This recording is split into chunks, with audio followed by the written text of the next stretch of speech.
Ibu biasa masakin buat anaknya kan? Kalau masak niatnya yang bagus, Bu. Dan jangan lupa niat. Jangan asal masak aja. Ya Allah, saya niat masak buat anak dan suami. Biar kami semuanya makan makanan yang sehat. Sehingga bisa jadi sebab kami menjadi kuat beribadah kepadamu ya Allah. Sambil niat, ya Allah, jadikanlah makanan ini sebagai makanan yang membawa kebaikan, banyak membawa kebaikan bagi diri-diri kami dari dunia hingga kelak di hari akhirat nanti. Jangan salah, Bu. Saya dulu waktu sekolah SD, waktu saya kecil, segini, kecil, biar begini saya pernah kecil juga loh, Bu. Saya waktu sekolah SD itu, zaman saya kecil, selalu saja juara kelas dan tidak pernah merasa kesulitan untuk belajar. Saya mudah untuk masuk pelajaran-pelajaran yang diberikan. Setiap pagi sebelum berangkat sekolah, saya akan cium tangan abah saya, cium tangan umi saya, kemudian abah saya akan pegang ubun-ubun kepala saya. Beliau kemudian berdoa, barakallahu fik, disebul ubun-ubun kepala saya. Saya dulu meyakini bahwasanya apa yang dikerjakan abah saya membuat otak saya encer, sehingga saya lebih mudah mendapatkan pelajaran-pelajaran dan memahami ilmu yang saya dapat di sekolah. Jadi kalau ada teman yang nanya, kok kamu pinter sih? Jawaban saya, iya, karena saya disebul sama abah saya. Didoakan sama abah saya, beliau meniup ubun-ubun kepala saya sambil berdoa, barakallahu fik, semoga Allah memberkahimu nak. Saya dulu punya keyakinan itu yang membuat saya jadi cerdas. Dulu itu keyakinan saya tanpa tahu kebenarannya. Tapi ketika dewasa saya tahu bahwa ternyata hal yang seperti itu memang berpengaruh bagi saya, sebab otak ini terdiri dari cairan, dan cairan tubuh kalau disampaikan kalimat-kalimat yang baik, apalagi doa-doa yang indah, ia akan menjadi cairan yang indah pula.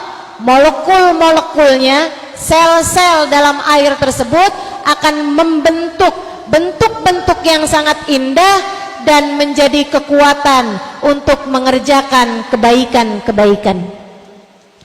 Jadi para guru yang kepengen santri-santrinya, pelajar-pelajarnya pada pinter-pinter, jangan suka ngomel.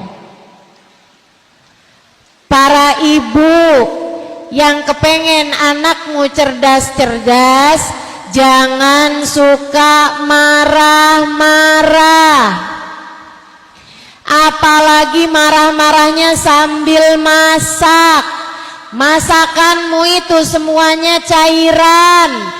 Cairan tersebut, air tersebut, kalau kamu marah-marah, ia akan jadi sesuatu yang rusak, masuk ke dalam tubuh anak-anakmu, merusak otak, merusak kesehatan, merusak hati, merusak anggota tubuh.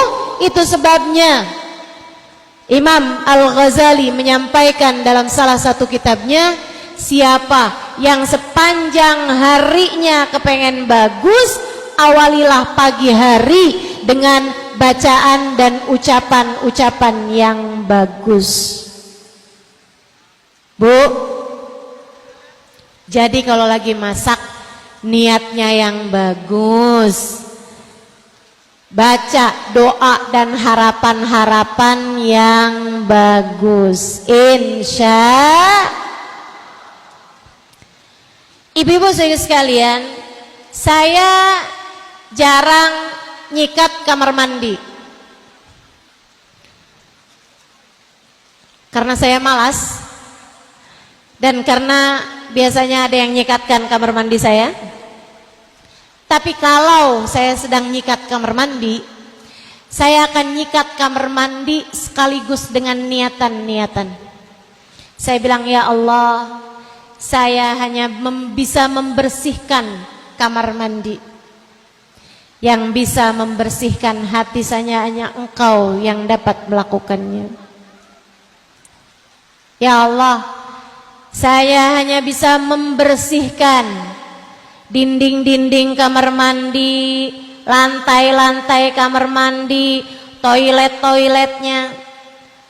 Tapi yang dapat membersihkan saya dari dosa-dosa hanya Engkau ya Allah yang dapat melakukannya. Kamar mandi kalau nggak digosok, kalau nggak dibersihkan, begitu menjijikkan.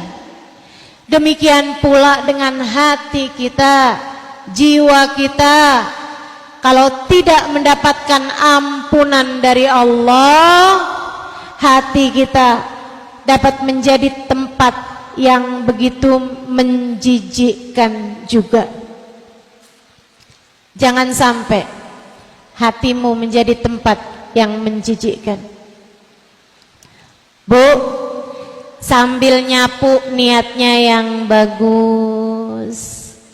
Ya Allah, saya sapu ruangan rumah saya. Sapukanlah pikiran-pikiran kotor dari pikiran saya. Sapukanlah sampah-sampah yang memenuhi ruang hati saya.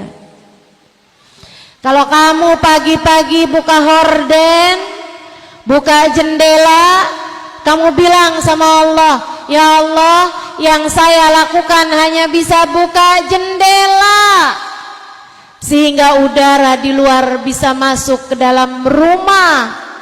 Saya minta kepadamu ya Allah, bukakanlah hati kami sehingga rahmat-Mu mudah untuk masuk ke dalam hati-hati kami. Niat dengan niat-niat yang bagus. Insya Allah.